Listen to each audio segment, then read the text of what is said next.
pero quizás hay muchos que están más sencillos. But perhaps there are many. The mother steps into a quiet, Upper West Side apartment on October 25th, 2012. The bath is running. Toys sit where little hands left them. Then the scream that will never end. 6 years later, in a Manhattan courtroom, the judge stares at the woman in the dock and says two words that travel everywhere: pure evil. Yoselin Ortega does not look up. A family is broken. A city holds its breath. The job was trust. The result is murder. Yoselin Ortega is the archetype of a trusted caregiver in New York City. A Dominican immigrant, steady, familiar, woven into the rhythms of school pickups and nap times. In public, a nanny. In private, prosecutors say, a woman collapsing under stress and resentment.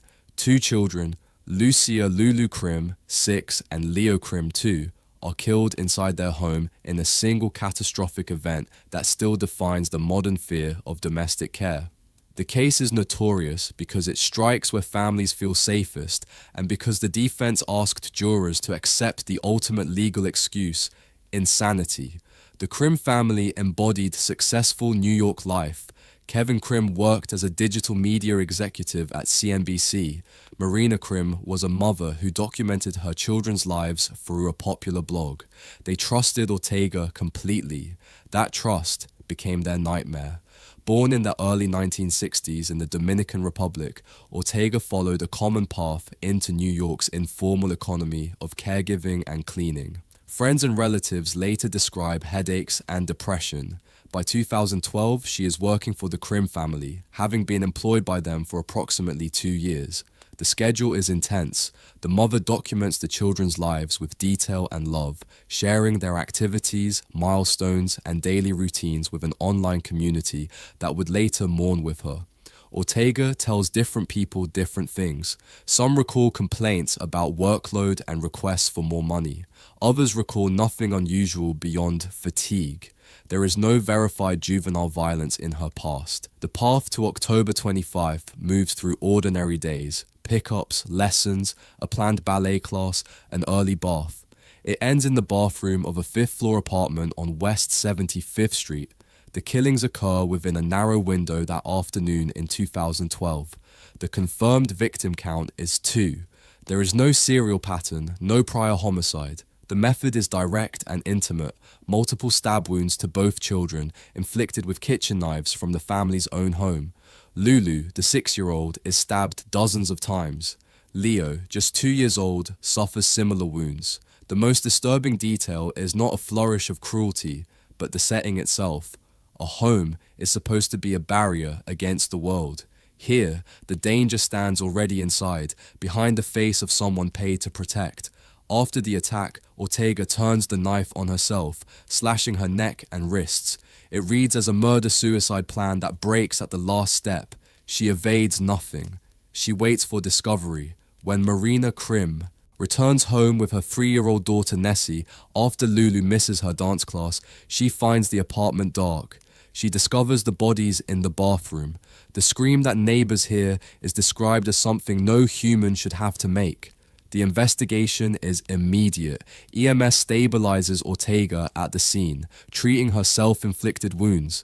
Detectives collect the knives, secure the bathroom, and reconstruct the day minute by minute from phones, doormen, and the parents' statements. The medical examiner confirms homicidal violence with precision that leaves no room for accident or misunderstanding.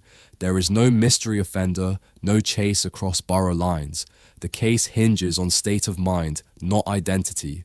Ortega is arrested that night and hospitalized under guard, then moved to custody once medically cleared. The police investigation reveals no clear motive beyond possible resentment over work conditions and financial disputes.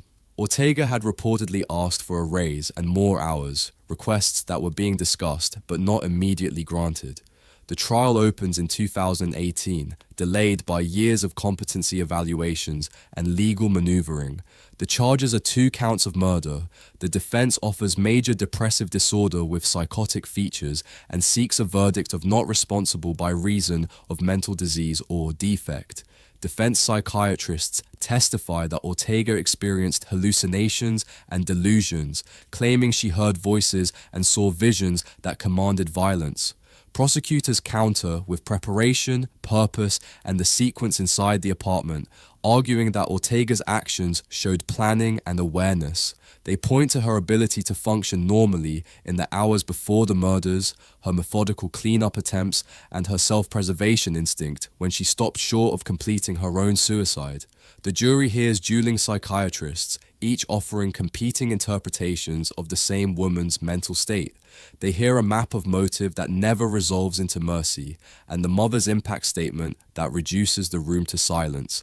Marina Krim describes the moment she found her children, the life stolen from Lulu, who loved to dance and draw, from Leo, who was just learning to speak in full sentences. The verdict is guilty on all counts. The sentence is life without parole.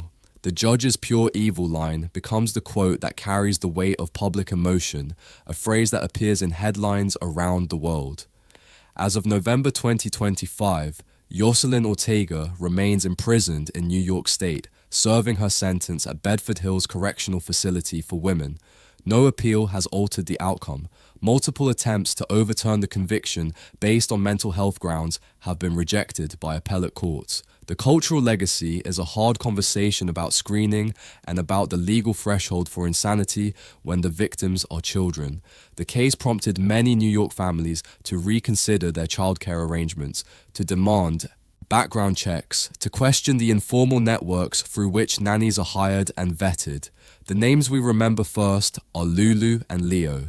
Their father, Kevin Krim, later spoke publicly about grief and the impossibility of moving forward when forward means leaving your children further behind in time.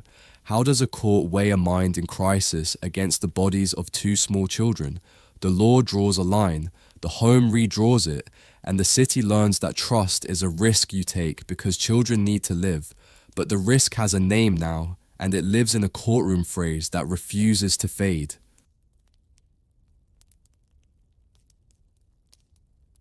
Severely shook him until he was neurologically devastated. Actions that anyone would know would cause a little 8-month-old boy. The crowd outside Middlesex Superior Court in 1997 erupts when a judge takes a jury's second-degree murder verdict and, in a rare move, reduces it to involuntary manslaughter.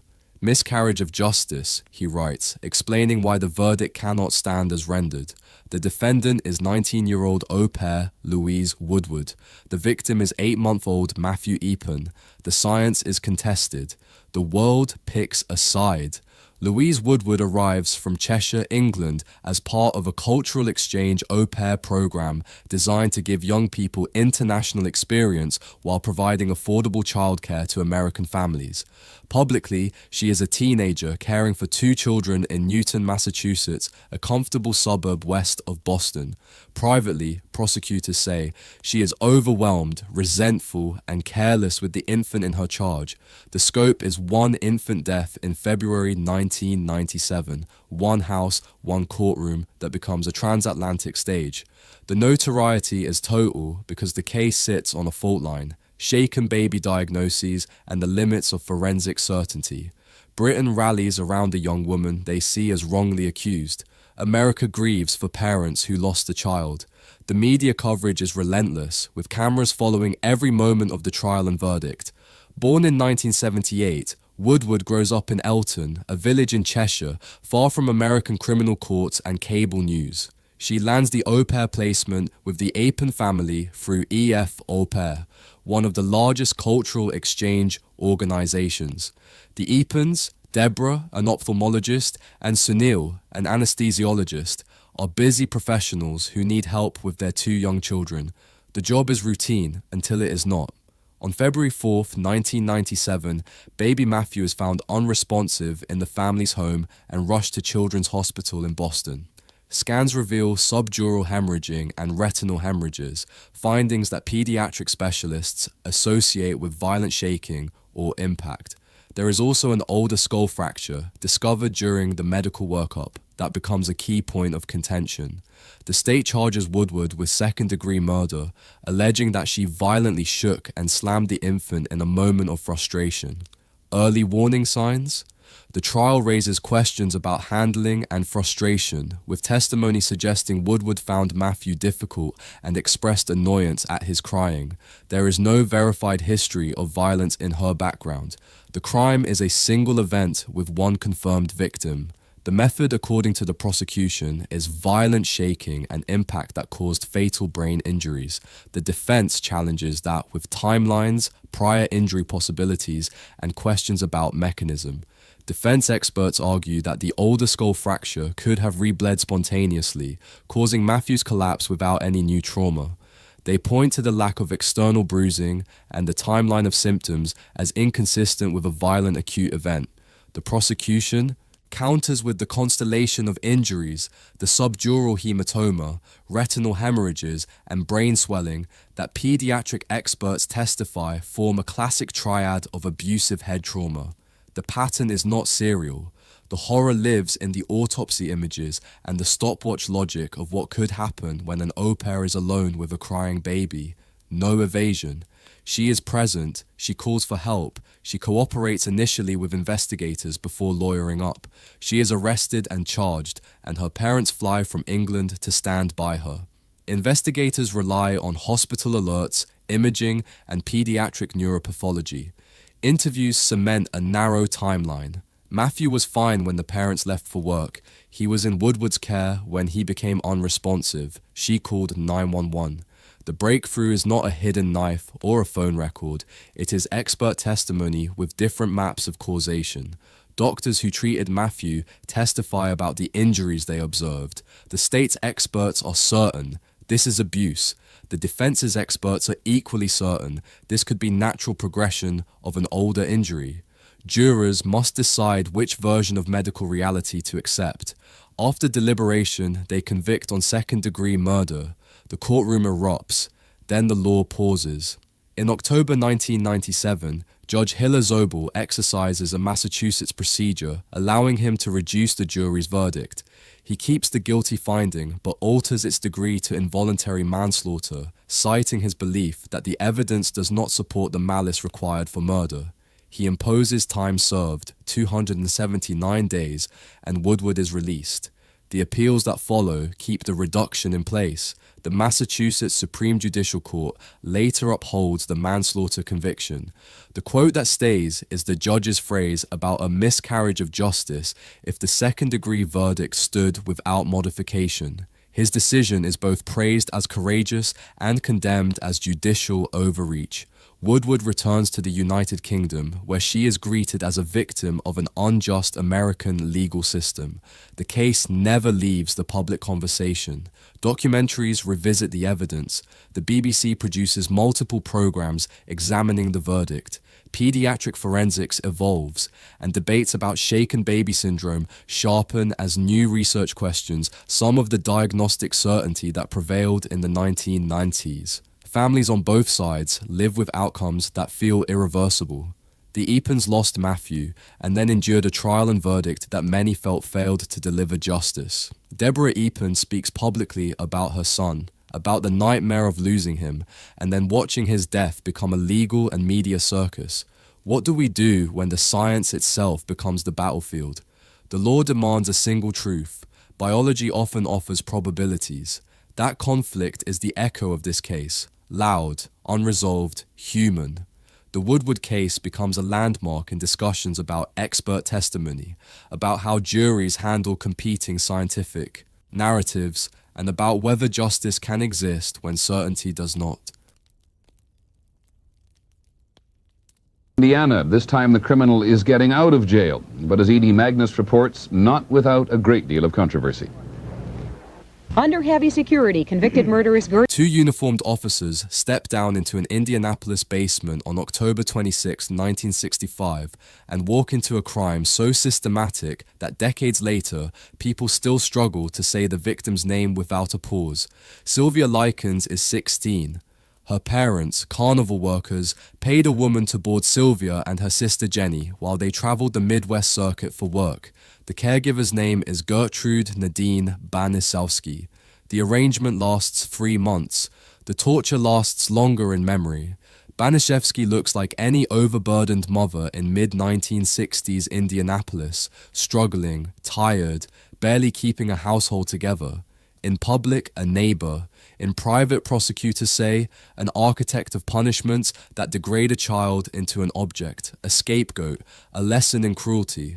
The scope is one victim in one house on East New York Street, mid-1965. The notoriety is enormous because the case unmasks a type of evil that recruits others. It is not a lone offender in an alley. It is a household performance where children become both audience and participants in torture. Banishevsky's own children and neighborhood kids are drawn into the abuse, some eagerly, some reluctantly, all complicit. The case becomes a study in how cruelty spreads like infection when an authority figure normalizes it.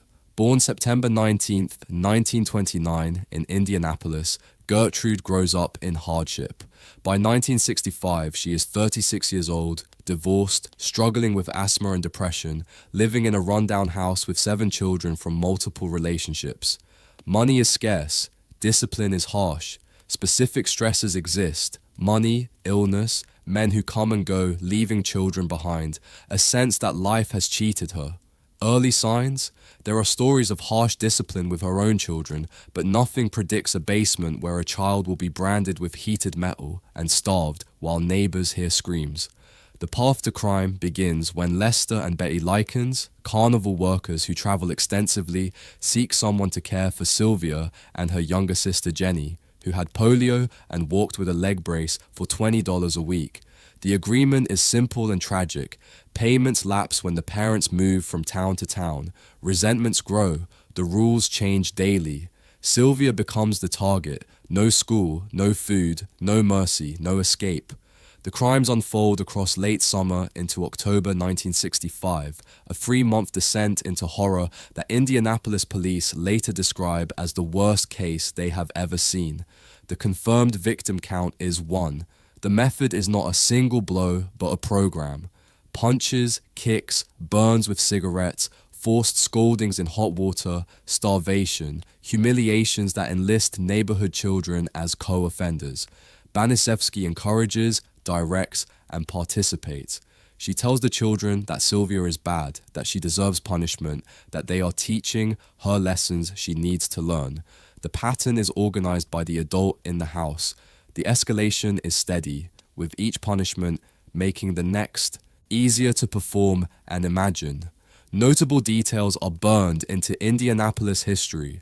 A forced message carved into Sylvia's abdomen with a heated needle that read, "I am a prostitute and proud of it." Sylvia forced to insert a Coca-Cola bottle into herself while children watched, being paddled with a wooden board embedded with nails, being forced to eat her own feces, having salt rubbed into open wounds. The phrase, "to teach her a lesson," repeats in testimony like a mantra of madness. There is no evasion. The house cannot contain what it has done. On October 26, 1965, Sylvia dies from brain swelling, shock, and malnutrition. The body tells the story in bruises, burns, and broken skin. Banishevsky has a neighborhood boy call the police, and she tries to claim that Sylvia was attacked by a gang of boys. The lie dissolves immediately when Jenny Likens tells officers the truth. The investigation begins with a call for help, too late to change the ending. Autopsy photographs map bruises in various stages of healing, burns, and emaciation, so severe the medical examiner struggles to catalogue it all. Children talk, slowly at first, then in floods of detail. They say what they were made to do. They describe the basement, the punishments, the days when Sylvia was tied up and left alone. The breakthrough is the number of witnesses and the consistency of their stories, and the physical evidence that corroborates every word. Banishevsky is arrested with her older daughter Paula and her son John, along with neighborhood youths Coy Hubbard and Richard Hobbs, all in late October. The arrests shock the community. How could this happen in a regular neighborhood where people walked past that house every day? In 1966, a Marion County jury convicts Gertrude Banishevsky of first-degree murder after a trial that captivates and horrifies the nation. Paula Banishevsky and Richard Hobbs are also convicted of murder. Others receive lesser sentences. Appeals later produce a retrial for Gertrude in 1971. She is reconvicted of first-degree murder. She receives a life sentence with possibility of parole.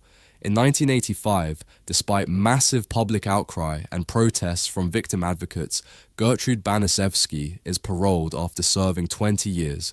She changes her name to Nadine Van Vossen and moves to Iowa, where she lives quietly until dying of lung cancer in 1990. The quote that lingers is not hers. She rarely speaks publicly after release. It is the state's. Versions of the most terrible crime in Indiana appear across coverage and commentary with grim accuracy. Prosecutors call it the most sadistic crime in state history. The legacy is heavy. Films including An American Crime and The Girl Next Door recreate the horror for new generations. Books dissect what happened and why. And most importantly, protocols emerge that press adults to report suspected abuse, that train teachers and doctors and neighbors to recognize signs, that create systems where silence becomes harder to maintain. Evil shared is evil multiplied. Who is responsible when an adult turns a house into a stage and hands out lines to children? Everyone on the stage, especially the director. The Sylvia Likens case becomes a touchstone in discussions about child protection, about the bystander effect, about how communities fail children when adults look away. 1963 in Perry. In the 16th century, Christine Falling was a teenage serial killer. Falling was born in March 1963 in Perry, Florida. She committed. Local anchors call it coincidence until the number of funerals makes coincidence impossible. Between 1980 and 1982, infants die in homes and small towns across northern Florida when one babysitter is on duty. Her name is Christine Laverne Falling. She is a teenager when the deaths begin, barely literate, cognitively limited, taking whatever childcare work she can find. She pleads guilty to 3 murders in 1982. Investigators believe there were more, possibly as many as 6 deaths can be connected to her presence. Falling's public face is familiar and unthreatening. A girl from poverty taking babysitting jobs for a few dollars at a time, happy to help neighbors and friends who need a break. In private, she tells police she hears voices telling her what to do, that compulsions she cannot name drive her hands to cover small faces. The scope is at least 3 confirmed murders by Plea and Perry and nearby communities in Taylor County. The notoriety comes from the pattern. Apparent sudden infant deaths, each with the same variable, the sitter. The small-town Florida communities where she works are close-knit and trusting. Parents hire her because she is available, inexpensive, and seems gentle. No one imagines what she is capable of until the pattern becomes undeniable. Born March 12, 1963, in Perry, Florida, Falling grows up in instability and deprivation. Specifics reported in court files and contemporary press paint a picture of severe neglect and cognitive limitation. Her IQ is tested at 60, placing her in the range of mild intellectual disability. She is raised by her grandmother after her mother abandons her. Early signals include a documented history of cruelty to animals, killing cats, hurting smaller creatures, and a fascination with illness and injury that manifests in her seeking medical attention for fabricated ailments. The path to crime is simple access. Families need help. She needs cash and purpose. There is no licensing barrier in that time and place. There is only trust and proximity. The killings occur across 2 years. The confirmed victim count by plea is 3. Cassidy Johnson, 2 years old, died February 25, 1980. Jeffrey Davis, 4 years old, died July 2, 1981. And Joseph Spring, 10 weeks old, died July 3, 1982. Journalistic reconstructions and police reviews connect her to additional infant deaths that were first certified as SIDS and later re-examined when the pattern emerged, but those are not part of the formal conviction record. The method, in her own words to police, is suffocation, often with soft items like blankets or pillows, sometimes with bare hands pressed over nose and mouth. The pattern is tragic and recognizable in hindsight. A healthy baby is left with falling. Within hours, the baby becomes unresponsive. The sitter explains it as a sudden collapse, a mystery. The family and small-town doctors accept SIDS as an explanation until the numbers pile up and someone starts asking why this one teenager is present. At so many infant deaths, the most disturbing aspect is the setting. Ordinary homes where a simple background check and a phone call to verify references might have changed the arc. But in rural 1980s Florida, informal childcare networks operate on word of mouth and need. The investigation evolves from a string of isolated tragedies into a cluster when medical examiners and local law enforcement begin comparing notes. Medical examiners start to question SIDS determinations that do not fit standard patterns. Babies who are healthy, deaths that cluster around one caregiver. Law enforcement compares names, dates, and circumstances. The breakthrough is a confession in July 1982 after the death of Joseph Spring, when detectives press Falling and she breaks, admitting to the suffocations and describing the voices that told her to kill the baby. Falling is arrested in July 1982 and booked on capital murder charges that could have led to Florida's electric chair. Her confession is detailed and chilling in its simplicity. There is no full jury trial. In 1982, Falling pleads guilty to 3 counts of first-degree murder and receives 3 concurrent life sentences, avoiding the death penalty due to her low IQ and cooperation. A line from her statements to police, "The baby started crying and the voice said, 'Kill the baby,' becomes the phrase reporters will not forget. It appears in headlines, in court documents, in the nightmares of parents who trusted her. As of November 2025, Christine Falling remains incarcerated in Florida, serving her life sentences at Lowell Correctional Institution. Parole has been repeatedly denied, with the parole board citing the nature of the crimes and the vulnerability of the victims. The case's cultural legacy is procedural, pediatric death investigations sharpened in the wake of the Falling case. When unexplained repeats, investigators now treat the pattern itself as evidence. SIDS protocols evolved to include more rigorous scene investigation and more skeptical review when multiple deaths occur in proximity to the same caregiver. The case also highlights the intersection of intellectual disability and criminal responsibility, raising questions about how the justice system handles offenders who operate below normal cognitive thresholds but still commit calculated acts of violence. What does it take for a pattern to be seen? In this story, 3 coffins and a community ready to admit the unthinkable, and the hard lesson that trust must be verified, that access to children must be guarded, that some people should never be alone with the vulnerable, no matter how harmless they appear.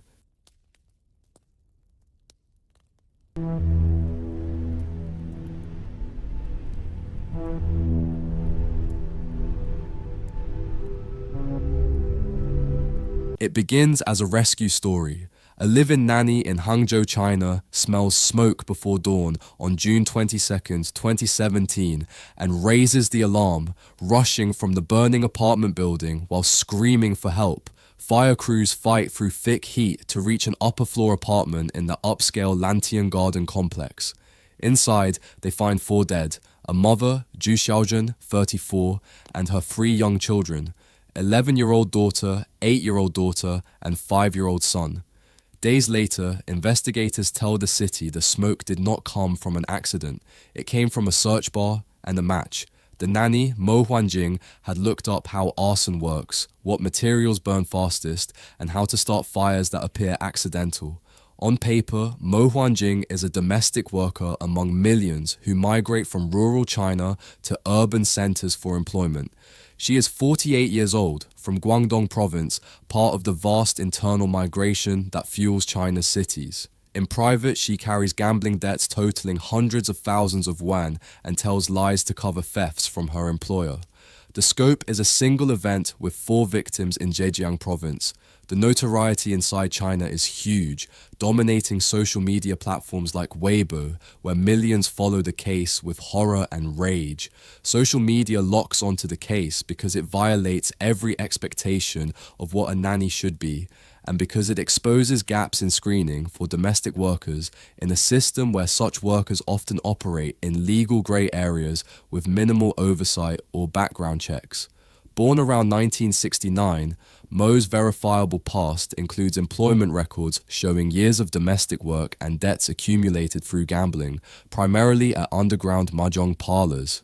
There is no documented mental illness diagnosis in court summaries. Court records show she stole jewelry and other valuables from the family over time, pawning items to pay gambling debts and fund further gambling. The path to the crime runs through money and desperation. She borrows from loan sharks, she steals from the family who trust her, and she needs an exit that erases both her crimes and her debts. The plan appears to be a staged fire and a staged rescue that positions her as a hero while destroying evidence of her thefts. Instead, the fire spreads faster than anticipated, trapping the family in their bedrooms. Mo escapes. They do not. The crime is deliberate and premeditated. Digital forensics conducted by Hangzhou police pull up internet searches on Mo's phone related to arson, accelerants, and fire behavior in the days before June 22nd. The method is fire set within the apartment using lighter fluid in the early morning hours when the family sleeps. The pattern is not serial, it is preparation, purchase of materials, and ignition with intent. The most disturbing aspects are the presence of 3 children and the way a caregiver turns the architecture of protection, locks, routines, familiarity, trust, into a trap. The family trusted Mo completely. She had a key. She knew their schedules. She knew where they slept. That knowledge became a weapon. Investigators in Hangzhou are experienced with electrical fires and cooking accidents in high-rise buildings. What changes this case from accident to homicide is the search history discovered on Mo's confiscated phone, the accelerant analysis showing lighter fluid residue at multiple ignition points, and contradictions in Mo's account of how she discovered and responded to the fire. The breakthrough is the digital trail, searches, purchases, timeline, and the quiet logic of forensics that maps intent through evidence. She is arrested within days of the fire as evidence mounts and her story falls apart under questioning. In February 2018, after a swift trial that captivates China, a Hangzhou court convicts Mo Huanjing of arson and larceny and sentences her to death. The verdict is met with public approval across Chinese social media. The appeals court upholds the sentence after reviewing the evidence and finding no procedural errors. In September 2018, Mo Huanjing is executed by lethal injection, the standard method in China's modern execution protocol. The record closes brutally and quickly. News reports note the internet searches plainly, and the court's conclusion: planning, motive, harm, no mitigating factors. State media uses the case as an example of the death penalty's appropriate application for the most heinous crimes. The legacy is structural and cultural. The case fuels a national debate on vetting of live-in domestic workers, leading to calls for mandatory registration systems and background checks. It also sparks discussions on high-rise firefighting capabilities after early criticism of response time and the difficulty rescuing victims from upper floors in modern apartment towers. 4 names become a catalyst for change. Zhu Xiaojun and her 3 children, remembered not as statistics, but as a family destroyed by someone they welcomed into their home. The husband and father, Lin Shengbin, becomes a public figure advocating for domestic worker regulation and speaking about his loss in terms that move millions. How do you screen for betrayal? You can check a resume, you cannot x-ray a heart, but you can change the systems around both. You can demand registration, verification, oversight. You can refuse to let convenience override caution. The Mo Huanjing case becomes shorthand in China for the risks of informal domestic labor and the price families pay when systems fail to protect them.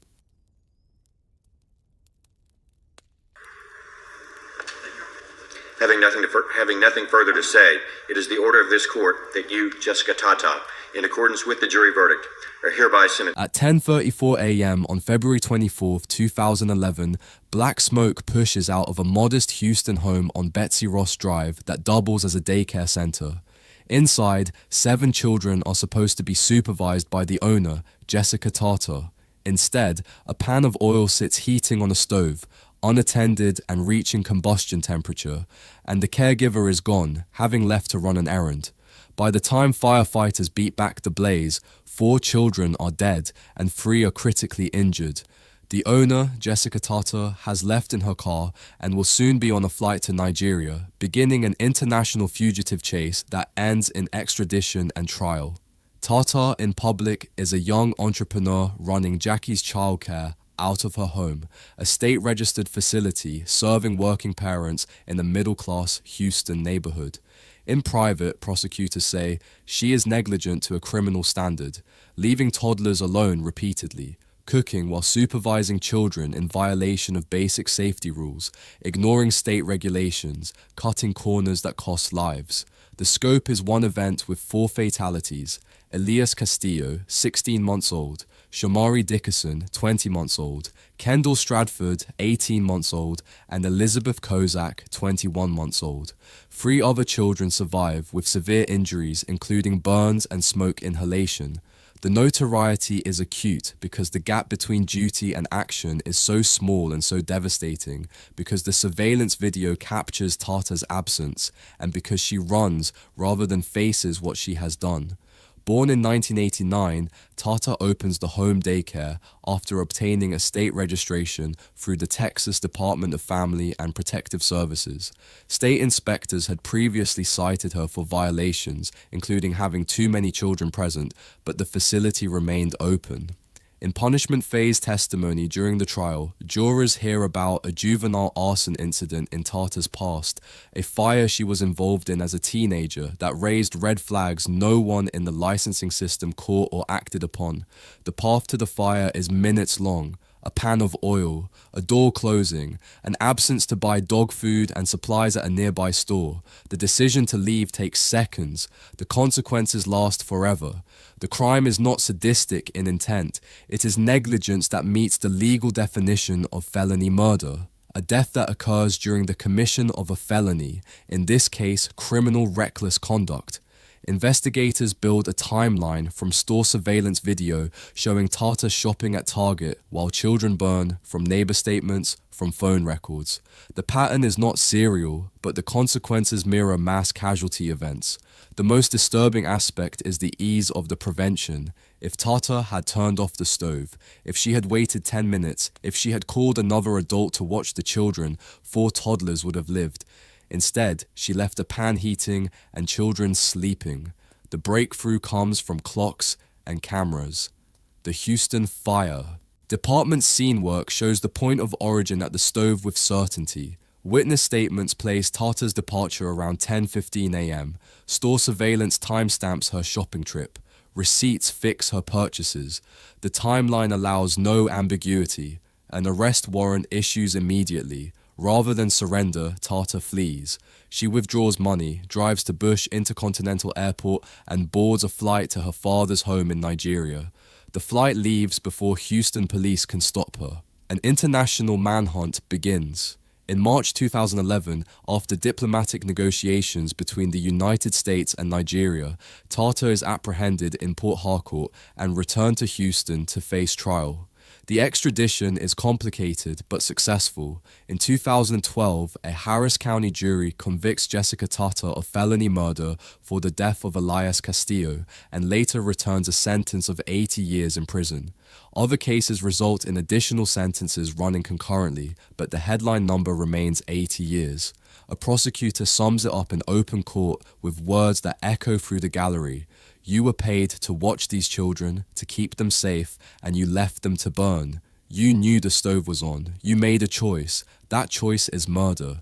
As of November 2025, Jessica Tata is still incarcerated in Texas at the Mountain View unit and will not be parole eligible until she is well into her 80s. The legacy is procedural and regulatory. Stricter enforcement of home daycare standards, more frequent inspections, harsher penalties for violations, and a public understanding codified in law that negligence can be homicide when the duty is absolute and the victims are defenseless.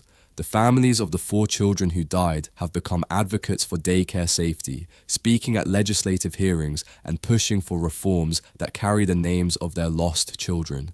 How thin is the line between a mistake and a crime?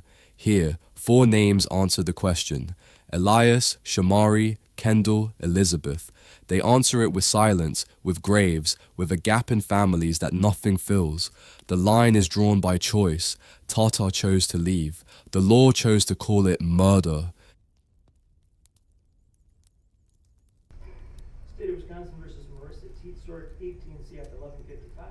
You're appearing by video from the jail. The state does not appear. We're here again to check on your attorney's. A hotel pool glitters blue under fluorescent lights in Walsall, Wisconsin on October 18, 2018. Hours earlier, a babysitter dressed an 11-week-old infant in a tiny outfit buckled him into a car seat and returned him to his mother as if he were sleeping peacefully. The baby, Benson Seong, was already dead. The sitter's name is Marissa M. Teitsort.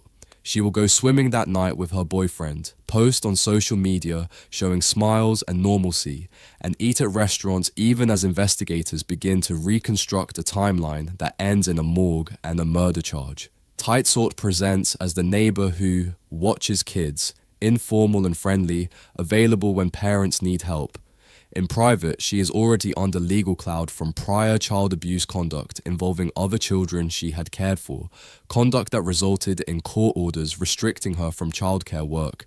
The scope is 1. Infant death in one city, with a set of post-offense acts so callous the community can repeat them without prompting, acts that shock even veteran prosecutors. The notoriety comes not from a chase or a mystery, but from the feeling that decency itself has been violated, that someone could kill a baby and then swim laps as if nothing happened. Born in the early 1990s, Teetsort's path to the crime runs through informal childcare arrangements that deliberately ignore court orders restricting her work with children. There is no record of diagnosed mental illness in public filings that would explain the coldness.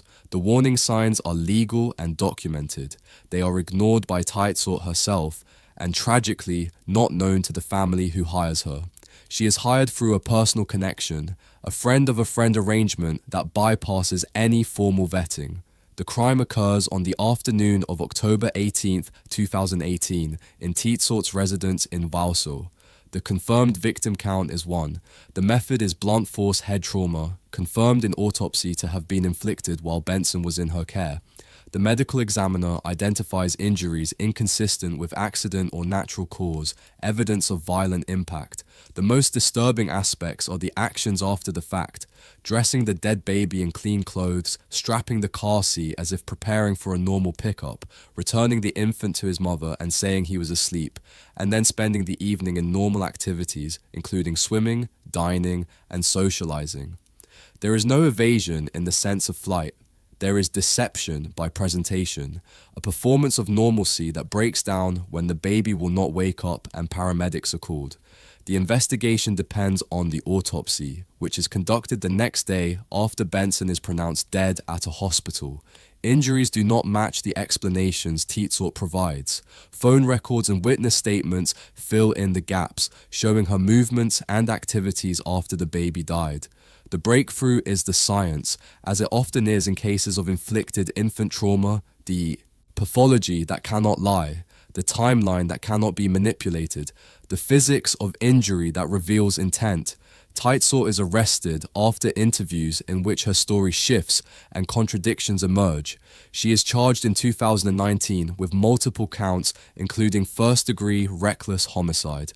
In 2022, she enters guilty pleas to first-degree reckless homicide and child abuse causing death, accepting responsibility in a plea agreement that avoids a trial but guarantees decades in prison. A judge sentences her to 40 years in initial confinement in prison with 20 years of extended supervision to follow, a total of 60 years under state control. The sentencing hearing includes victim impact statements from Benson's family that describe an 11-week-old baby who smiled, who was just beginning to interact with the world, who trusted the adults around him. The words people remember are not from Titsort, who offers minimal statement, but from the court's emphasis on the astonishing indifference to human life, the callousness of swimming and eating while a baby lay dead.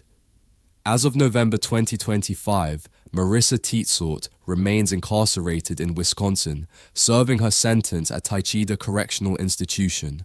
The legacy is regulatory and cultural, a reminder that informal childcare can hide a history that paper could have revealed, that court orders mean nothing if they are not enforced and communicated, that parents must verify rather than trust.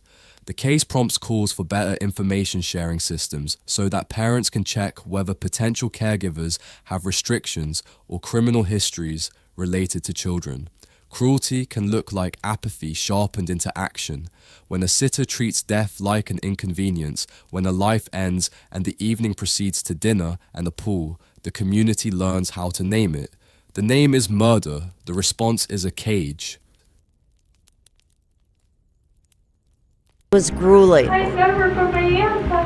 But after 9 long hours, she confessed. Or like that. Melissa insists A clock ticks in an interrogation room in Lake County, Illinois, 2009.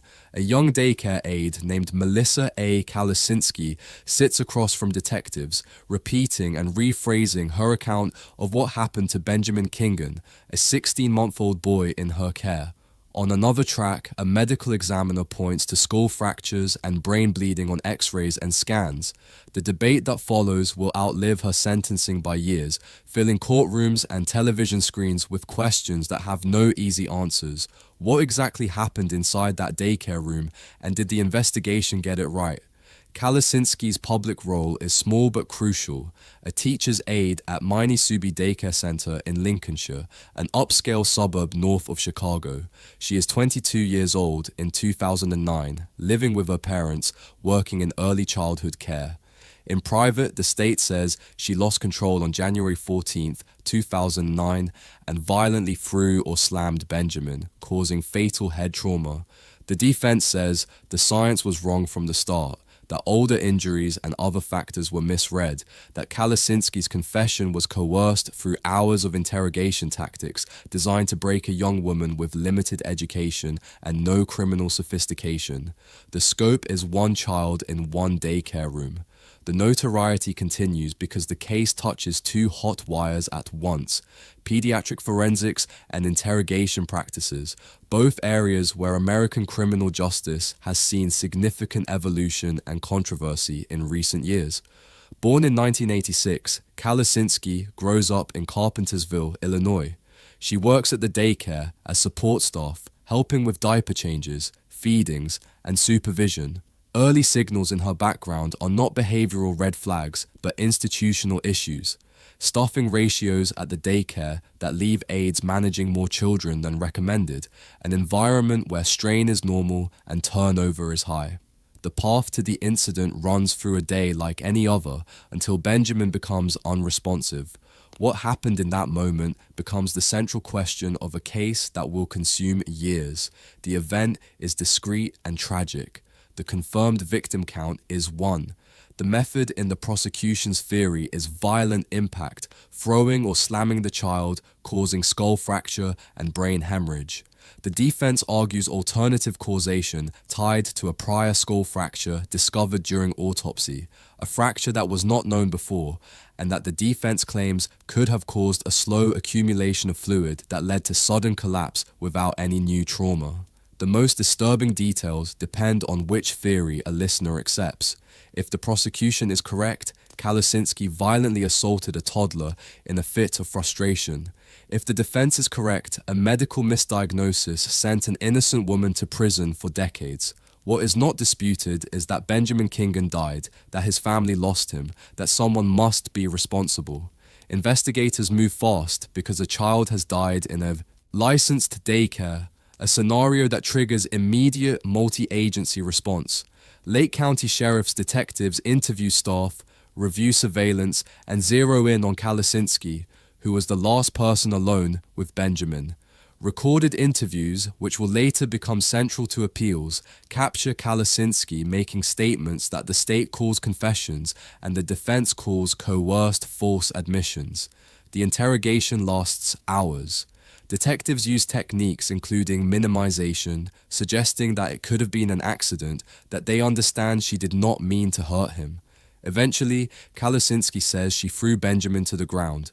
The breakthrough for the prosecution is that tape and the autopsy slides showing skull fracture. For the defense, the later breakthrough is a rereading by outside pathologists who argued that the skull fracture was older, that the medical conclusions presented at trial were flawed, that the state's timeline does not match the physical evidence. Courts hear the arguments repeatedly. The conviction stands through multiple appeals, though the case attracts significant media attention and advocacy from wrongful conviction organizations. In 2011, a jury finds Kalasinski guilty of first-degree murder after a trial in which jurors hear the videotaped confession, the medical examiner's testimony, and the defense's alternative theories. She is sentenced to 31 years in prison. Appeals challenge the conviction on multiple grounds, including ineffective assistance of counsel and newly discovered evidence about the prior skull fracture. Courts reject the appeals. Media outlets, including local news and true crime documentaries, revisit the case more than once, examining whether justice was served or whether an innocent woman sits in prison. In 2025, Kalasinski continues to maintain her position in interviews. "This is not where I belong. I did not do this. I said what they wanted me to say because I thought I could go home." As of November 2025, she remains incarcerated in Illinois at Logan Correctional Center, her appeals exhausted but her case still alive in public discussion. The legacy is a caution that certainty in child death cases must be earned through rigorous science, not assumed, and that videotaped confessions can both illuminate truth and distort it through coercion. The case becomes a teaching tool in law schools and forensic programs about the limits of confession evidence and the importance of independent verification. What if the body tells two stories and the law must choose one? The choice becomes history. The doubt becomes culture. Benjamin Kingan's parents believe justice was done. Melissa Kalasinski's parents believe their daughter is innocent. The truth lives somewhere in evidence that even experts read differently, and a young woman counts days in a cell while advocates argue over x-rays. A toddler named Hugo Wang arrives at a Manchester hospital in September 2007 with injuries no child could have engineered alone. Bite marks on his arms and legs, some clearly adult-sized, blunt trauma to his head and body, burns on his buttocks consistent with a hairdryer held against skin. The child dies from his injuries. His childminder is Agnes Wong, a 27-year-old woman from Malaysia who has been caring for Hugo informally, unregistered with any government agency.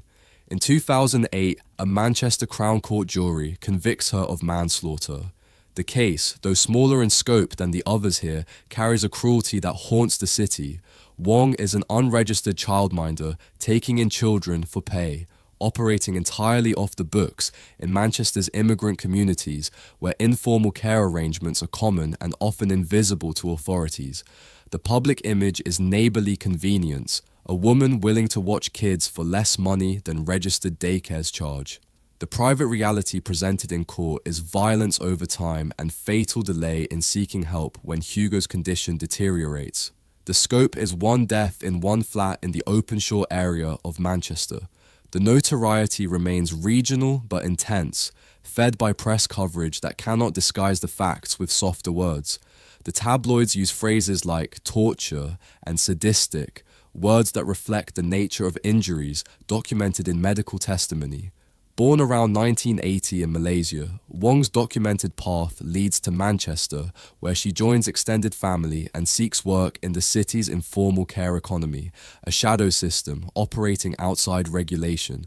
There is no public psychiatric diagnosis offered at trial. The warning signs become public only after the outcome. Neighbors who heard crying, family members who suspected something was wrong but did not report it.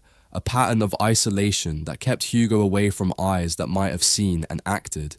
The crime is defined by accumulated injuries over time leading to a fatal event. The method is not a single act, but repeated force and heat applied to a small child.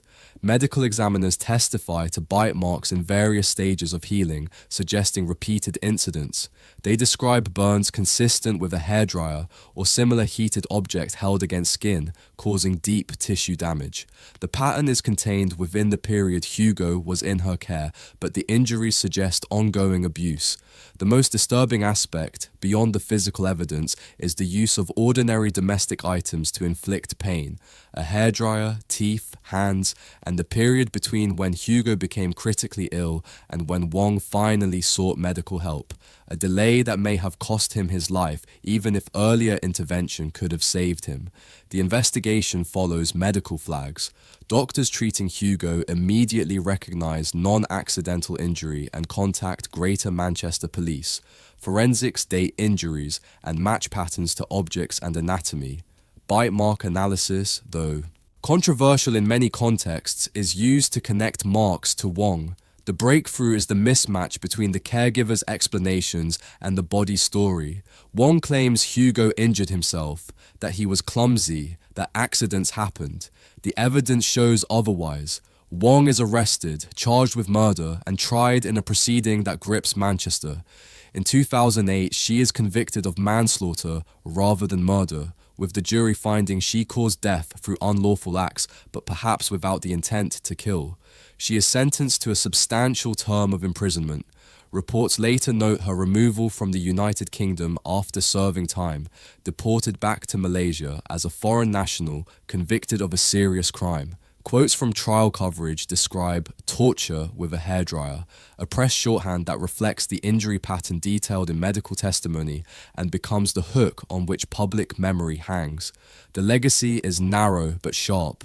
Renewed emphasis on registration and vetting requirements for childminders in the United Kingdom, with Manchester specifically tightening enforcement. The case also highlights the risks of informal care arrangements in immigrant communities where language barriers, distrust of authorities, and economic pressure create systems invisible to regulation. Hugo Wang's death becomes a catalyst for community outreach efforts designed to ensure that parents know their rights and obligations when seeking childcare, and that unregistered providers cannot operate in the shadows. Regulation looks boring until a child doesn't live to see the next day. Then it looks like a lifeline we cut for convenience, a fence we removed to save money, a rule we ignored because it seemed easier. Hugo's case is a reminder that the boring paperwork of licensing and registration exists because children have died without it. The Russian news agency TASS added that the murder suspect was examined by a psychiatrist after her arrest. The diagnosis indicated that the woman was... A woman in black stands near Oktyabrskoye Pole metro station in northwestern Moscow on February 29, 2016, holding the severed head of a 4-year-old child and shouting religious phrases to bystanders who recoil in horror. Her name is Gulchekra Babokulova, a 38-year-old domestic worker from Uzbekistan. Minutes earlier, the apartment she left behind in the Strogino district was on fire, set deliberately to destroy evidence. The girl was Anastasia Nastya Meshcheryakova, 4 years old, the child of the family Bobokulova worked for as a live-in nanny. The images of Bobokulova outside the metro move around the world before authorities beg television stations and websites to stop broadcasting them, but the digital age makes containment impossible. Bobokulova's public role is trusted domestic caregiver, part of the massive labor migration from Central Asia to Russia, where millions work in construction, service industries, and domestic care. She has worked for the Meshcheryakov family for nearly 2 years, caring for Nastya and building what the parents believed was a trusting relationship.